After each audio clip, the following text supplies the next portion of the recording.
এই কথাটার মানে কি? হ্যাঁ, তুমি তো আর সত্যি সত্যি আত্মহত্যা করতে যাচ্ছ না।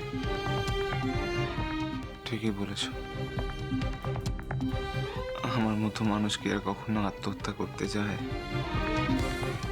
সত্যি তো, যদি আমি আত্মহত্যাই করতে যেতাম তাহলে ওরকম একটা ঘৃণ্য কাজ করতে পারতাম, রাইট? এই কথাটা না তুমি বারবার বলো না তো। শুনলে না আমার ভেতরটা একেবারে ভেঙে চুরে শেষ হয়ে যায়। প্রত্যেকবার আমার মনে হয় যে আমি স্বামী হিসেবে এমন একটা মানুষকে পেয়েছি যে মেয়েদেরকে মানুষ বলে গণ্যই করে না। মেয়েদেরকে কেবলই সে মাংসপিণ্ড বলে মনে করে।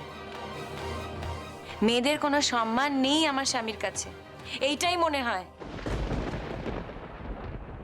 আর যে মানুষ মেয়েদেরকে ব্যাপারটা কি তোমার? হ্যাঁ, কি দেখছো এরকম হাঁ করে?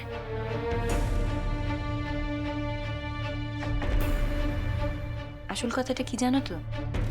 সত্যি কথা শুনলে না সকলের গায়ে জ্বালা ধরে।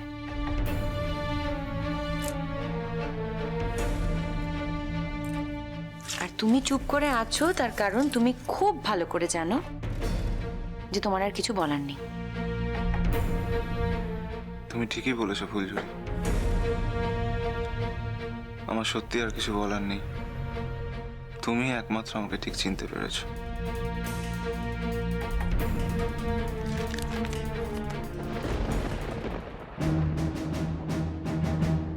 ফুলঝুরি যে অন্যায় এবং যে মিথ্যে অভিযোগ আমাকে আমার স্থাবর কি মানে? হ্যাঁ, তোমার স্থাবর অস্থাবর সমস্ত সম্পত্তি তুমি আমাকে লিখে দিয়ে যাচ্ছ, এর মানেটা কি? কি ভেবেছো তুমি? তুমি গৃহত্যাগী হবে? সৌরনীল মিত্র, একটা কথা তুমি পরিষ্কারভাবে বুঝে নাও, যতক্ষণ না পর্যন্ত এ কথা প্রমাণিত হচ্ছে যে দিয়ার সন্তানের বাবা তুমি নও, তোমার কিন্তু মুক্তি নেই। হ্যাঁ, তুমি যেখানেই যাও না কেন এই ফুলঝুরি মল্লিক কিন্তু তোমাকে ঠিক খুঁজে বের করবে, এই কথাটা তুমি মনে রেখো। আমি তোমাকে চ্যালেঞ্জ করলাম ফুলঝুরি, খুঁজে বার করো সৌরনীল মিত্রকে। চ্যালেঞ্জ। তুমি এই বাড়ি ছেড়ে কোথাও যেতে পারবে না। এই বাড়িতে সকলে সবকিছু জেনে গেছে বলে কাপুরুষের মতো লজ্জায় তুমি বাড়ি থেকে পালিয়ে যেতে চাইছো, তাই তো? একবারও ভেবে দেখেছো তাহলে আমার মনের অবস্থা এখন কি? আমার এক্স্যাক্টলি এখন কিরকম লাগছে? চুপ করে দাঁড়িয়ে থেকো না। কোনো উত্তর আছে তোমার? দিয়া যতই খারাপ মেয়ে হোক না কেন, যতই বদমাইশি সে করে থাকুক না কেন, নিজের সন্তানকে নিয়ে কোনো মা কখনো মিথ্যে কথা বলতে পারে না। আর এটা এমনই একটা বিষয় যে বাচ্চা হওয়ার ব্যাপারটা কখনো লুকিয়ে রাখা যায় না। You have to understand it. তাহলে তুমি কি করছো? প্রত্যেকবার তুমি যতবার ওকে অস্বীকার করছো, আসলে তুমি ওকে অপমান করছো।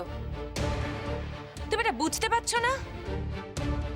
আমার মতো মানুষ তো শুধু নিজেরটাই বোঝে, অন্য কারোর কিছু তো বোঝে না। আমি তো আর তুমি নয়। তুমি যেমন সারা পৃথিবীর মানুষের কথা ভাবতে পারো, আমি তেমন শুধুমাত্র আমার কথা ছাড়া অন্য কারোর কোনো কিছু ভাবতে পারি না। তুমি একটা অত্যন্ত খারাপ লোক, সেলফিশ, অত্যন্ত বাজে। প্রথমত তুমি একটা দায়িত্ব জ্ঞানহীনের মতো কাজ করেছো। যখন তোমার দায়িত্ব নেওয়ার প্রশ্নটা উঠলো তখন তুমি সেই দায়িত্বটা এড়িয়ে যাচ্ছ। তুমি এখন তোমার দায়িত্বটা এড়িয়ে যাচ্ছ, কিন্তু আমি তো সেই দায়িত্বটা এড়িয়ে যেতে পারবো না। সেজন্য আমি ঠিক করেছি দিয়ার এই সন্তানকে আমি মানুষ করব,